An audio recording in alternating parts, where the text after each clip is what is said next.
తేజ కిచెన్కు స్వాగతం సుస్వాగతం. నేను మీ తేజేశ్వరి. మీరందరూ ఎలా ఉన్నారు? నేనైతే చాలా బాగున్నాను. ఈరోజైతే దోశ చేశాను. ఇది మామూలు దోశ అయితే కాదు, కూరలతో దోశ చేశాను. వావ్! చూస్తూనే నోరూరిపోతుంది కదా. ఇంకెందుకు ఆలస్యం, దీన్ని ఎలా తయారు చేసుకోవాలో చూసేద్దాం. ముందుగా కొర్రలు ఒక గ్లాస్ తీసుకున్నాను. ఒక గ్లాస్ తీసుకొని ఇందులోనైతే మనము మినపగుళ్ళు సగం గ్లాస్ తీసుకోవాలి. గ్లాస్కు సగం గ్లాసు లేకుండా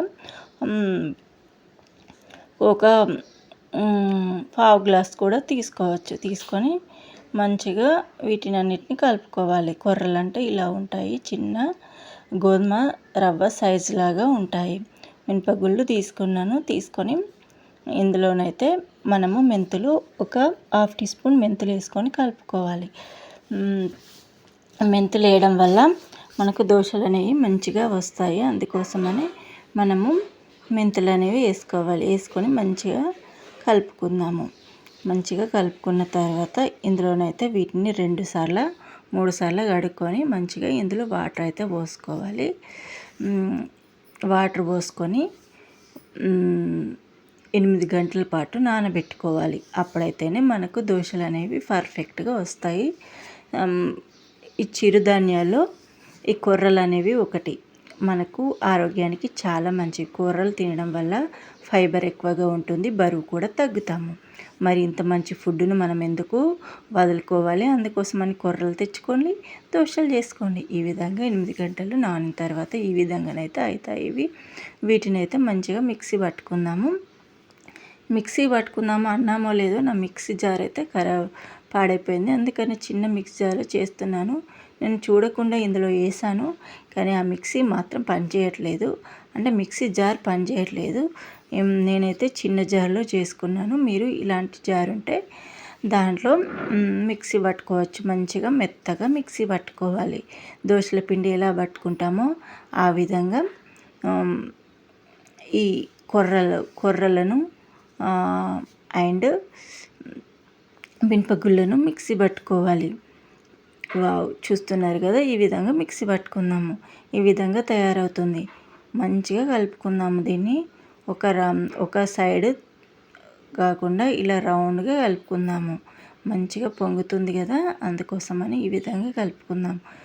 కలుపుకొని దీన్నైతే ఒక తెల్లారే వరకు, అంటే ఒక 6 గంటలు 8 గంటలు నానబెట్టుకోవాలి. లేదనుకో ఇప్పటిదిప్పుడే కూడా దోశలు పోసుకోవచ్చు, బాగానే వస్తాయి. కానీ పులిస్తే ఇంకా బాగుంటుంది కాబట్టి నేనైతే నానబెట్టుకొని ఇలా మూత పెట్టుకొని తెల్లారే వరకు నైట్ నానబెట్టుకొని మార్నింగ్ దోశలు పోసుకోవచ్చు. వావ్! చూస్తున్నారు కదా, దోశల పిండి అయితే రెడీ అయిపోయింది. ఇంకెందుకు ఆలస్యం, తీసి చూసేద్దామా? వావ్! దోశల పిండి రెడీ అయిపోయింది. ఇప్పుడు దీన్ని ఒకసారి కలుపుకుందాము. కలుపుకున్న తర్వాత ఇది కొంచెం మందంగా ఉంది కదా, దీన్ని పలుచగా చేసుకుందాం. ఇందులో తగినంత సాల్ట్ వేసుకోవాలి. మనకు ఎంత పడుతుందో అంత సాల్ట్. తక్కువ తినే వాళ్ళు తక్కువ వేసుకోండి, ఎక్కువ తినే వాళ్ళు ఎక్కువ వేసుకోండి. ఈ విధంగా సాల్ట్ వేసుకొని మంచిగా మిక్స్ చేసుకోవాలి. మిక్స్ చేసుకొని ఇప్పుడు దోశలకు వాటర్ అయితే పోసుకుందాం. కొన్ని వాటర్ పోసుకుందాము, ఎక్కువ పోసుకోవద్దు. ఎందుకంటే ఫస్ట్ చూడాలి కదా మనకు ఎంత వాటర్ పడతాయో, అందుకోసమని కొన్ని వాటర్ పోసుకొని కలిపేసుకుందాము. వావ్! మన దోశల పిండి ఎంత బాగా రెడీ అయింది. ఈ విధంగా ఉండాలి దోశల పిండి అయితే. చాలా చక్కగా రెడీ అయింది. నేను అనుకున్న దానికంటే ఇంకా చాలా బాగుంది. ఇప్పుడైతే స్టవ్ మీద పెనం పెట్టుకుందాము. పెనం పెట్టుకొని మంచిగా వేడి చేసుకోవాలి. మీకు ఉల్లిగడ్డ ఉంటే ఉల్లిగడ్డను సగంలో కట్ చేసి పెనమంతా తుడుచుకోండి. నా పెనం అయితే మంచిగా వస్తుంది కాబట్టి నేను తుడగట్లేదు. ఇప్పుడు దీన్నైతే ఈ పిండిని ఇప్పుడు ఒక గరిటె తీసుకొని మంచిగా కలుపుకోవాలి. ఇదైతే చట్నీ అయితే రెడీ చేసుకొని పెట్టుకున్నాను ముందుగానే, పల్లీల చట్నీ. దీంట్లోకి పల్లీల చట్నీ, పుట్నాల చట్నీ, ఏ చట్నీ అయినా బాగుంటుంది. ఇప్పుడు పెనం అయితే కాగిన తర్వాత ఈ కొర్రలతో చేసిన దోశల బ్యాటర్ అనేది ఇందులో వేసుకుందాము. ఇలా వేసుకొని మంచిగా అంతా స్ప్రెడ్ చేసేయాలి. ఈ విధంగా రౌండ్గా దోశలు వేసుకోవచ్చు. మీకు ఇష్టమైన డిజైన్లో కూడా వేసుకోవచ్చు. దోశలు అనేవి చాలా బాగా వస్తాయి. మామూలు దోశల కంటే ఇవి ఇంకా టేస్ట్గా ఉంటాయి. హెల్త్కి కూడా చాలా మంచిది, బరువు కూడా తగ్గుతారు. మరి ఇంకెందుకు ఆలస్యం, చిరుధాన్యాలు తినడం వల్ల మనకు ఎనర్జీ కూడా ఎక్కువగా ఉంటుంది.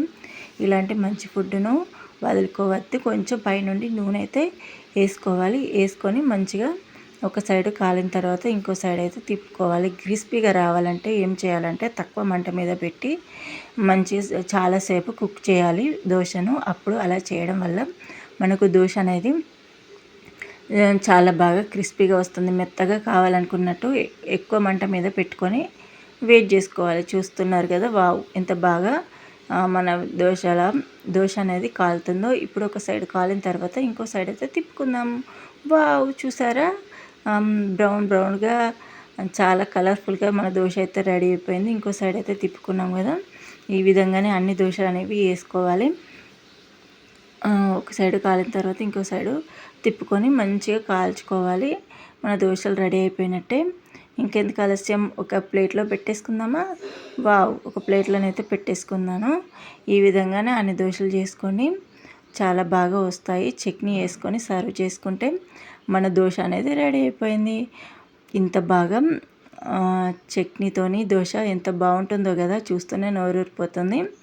మీరు కూడా ట్రై చేయండి. మీకు ఇది బాగా నచ్చుతుందని అనుకుంటున్నాను. కూరలతో దోశ ఇంతకుముందు తర్వాత అయితే సజ్జలు, ఇంకా రాగులు, ఇంకా చాలా వెరైటీలు అయితే చేస్తాను. ఇది మీకు నచ్చినట్లయితే లైక్, షేర్, సబ్స్క్రైబ్, కామెంట్ చేయడం మర్చిపోవద్దు.